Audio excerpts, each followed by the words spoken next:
Alright, we are now on to the final piece of Asterism, which is a collection of archaic poetry that I've written. That is a fictional narrative based off of archaic punctuation. It's a collection of poetry and prose.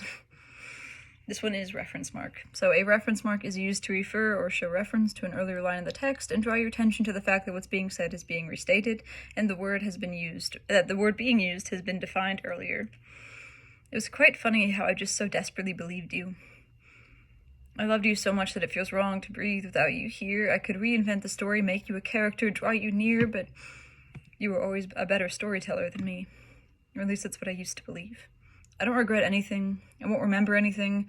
I don't have memories because of you, so now I'll lose the rest of them on purpose. There's a cold in me that warm drinks can't ease. When you asked me to hand you things, you always said please. Every phrase, each word holding its own unedited emotion. It was always the small things that set us into motion. There was no relief. It's in everything, with its unyielding corrosion. The grief and the grieving turned my steel eyes to rust. The story of us was pretty, but it was pointless. It was founded on distrust, but still we grew. Your peaceful, well-intentioned lies, your hazel green eyes, every little reminder of you isn't worth the energy of a reaction. I've taken all the empathy from my Sonder, so let me repaint the memories and let me make them fonder. She welcomed me to the family and asked me if I had any allergies. I loved her. Do I remember that I loved her? She asked me to stay and if I could teach her how to curl her hair. There isn't a piece of the real you there. Never taught her, but I hope she still knows that I care.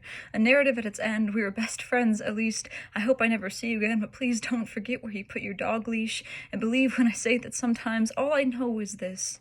The original meaning of us could have stayed just me and you. There used to be such bliss, but it's been betrayed by all you've done and do. That's such a painful truth, but that's the true power of you. Your paintings are all now ashes, my love for you dust. The mosaic of us was just a shattered image of our lust, an assemblage of pieces broken off in eternal distrust, and now it again belongs to me. I hope I've managed to explain you properly.